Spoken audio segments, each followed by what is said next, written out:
Hi, my name is Chris Russell and I'm the CEO of Plum Realty. Today I'd like to share with you the nuts and bolts for how to build a team for your real estate business. Okay, so if you're wanting to build a real estate team, the first question you need to answer is why. Why are you wanting to build a team? Now, many agents get into the business and they get this glamorous idea of building a team, and really their main reason is ego. Now, ego is not a great reason for building a team. It's difficult to find people who want to join you and commit their lives to building your ego. So you need a reason that's bigger than just your ego. To me, a higher level reason for building a team is because it will increase your ability to help others at the highest levels. If you approach your business from the mindset of helping others and you desire to build a team because it will help you to help others at a higher level, then that's commendable, and that's a vision that people can get behind. And the great thing about building a team is you can help lots more people with your business, and you can even help the agents who come to you in your business. You can help them in their business as well. So helping others should be at the very core of why you do the things you do. If you focus on helping and serving others, the money will take care of itself.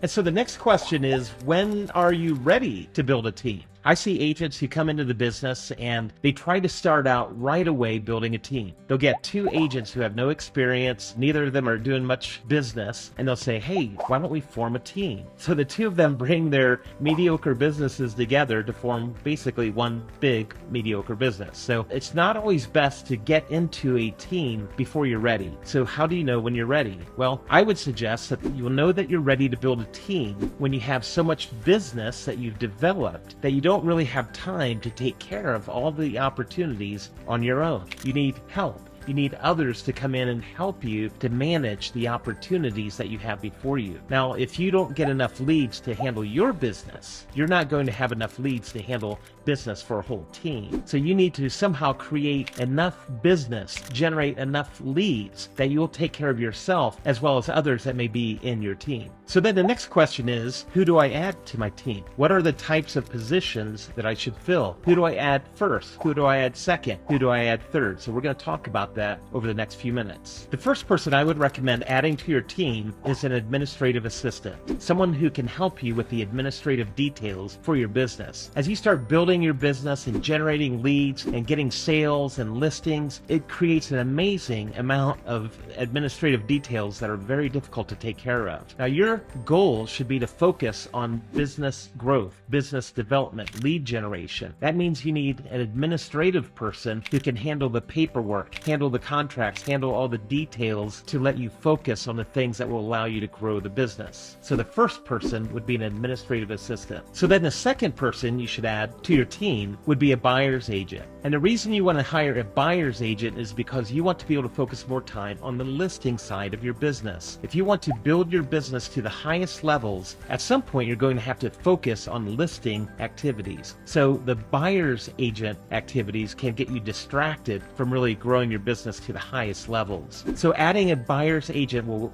free you up from all of those details which get you bogged down when working with buyers. So then the question is, how do you know when you're ready to add a buyer's agent? Well, the way that you know you're ready to add a buyer's agent is when you have at least 10 buyer leads per month that you don't have time to service yourself. So when you get an extra 10 leads per month, you'll know you're ready to add a buyer's agent to your team. So this brings me to the third role that you're going to want to fill for your team, and that's the role of transaction coordinator. Now that's because as you're closing deals and your buyer's agent is closing deals, the complexity of your business is going to begin growing astronomically. So to manage the complexity of your growing business, a transaction coordinator can fill a huge role, a huge gap in your business. And one of the great things about adding a transaction coordinator is that you can add them and pay them per transaction. So you don't have to commit to a 20-hour per week or 40-hour per week salary. You can add a transaction coordinator as needed based on the number of transactions you're closing each month, and you can pay them per transaction. All right, so now that you have an administrative person on your team, and you have a buyer's agent on your team, and you have a transaction coordinator on your team,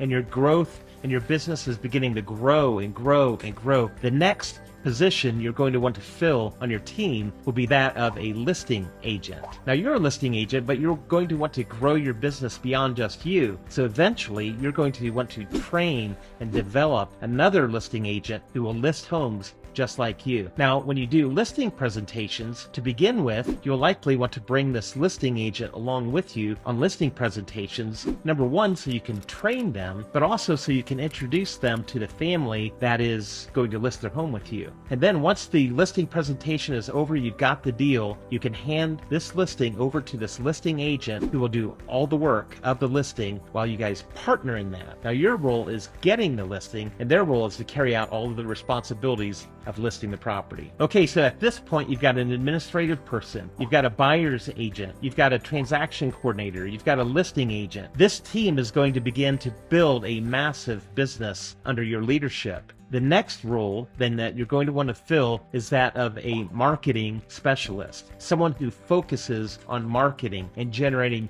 more leads for your business so your entire team will stay busy so that you can continue to grow bigger and bigger with your business, so you can begin to help more and more people with your business. So that leads me to the sixth position, and that's the role of an inside sales agent, an ISA. Now, as you have your marketing people that are marketing your business, and you have listings out all over the community, and you have buyer's agents working, and the word of mouth is expanding, you're going to have inbound leads that will be coming in like never before. And you need someone who focuses on capturing those inbound leads and can deal with those leads appropriately and can help generate new business based on these incoming leads that are coming in for your business. That's an inside sales position, and this person can be a great catalyst for your business. Okay, so that brings me to the last position I'll just mention, and that would be basically, I'll just say it in a general way, specialized roles. Now, as your business grows, you're going to start figuring out that you can specialize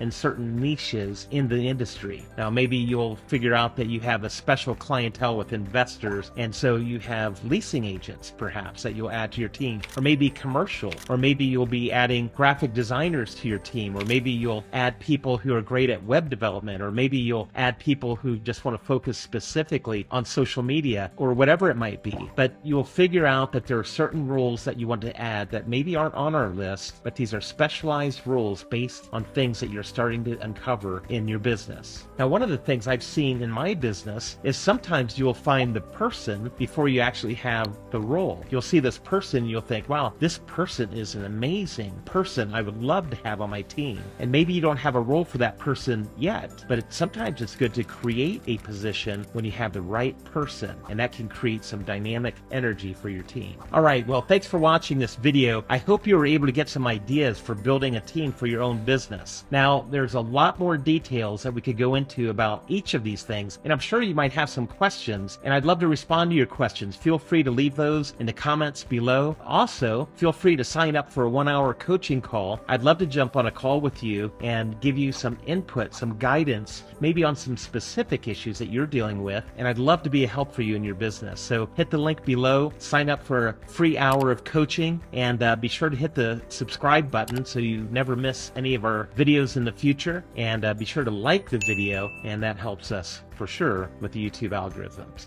All right, well, thank you for watching. Go make some money.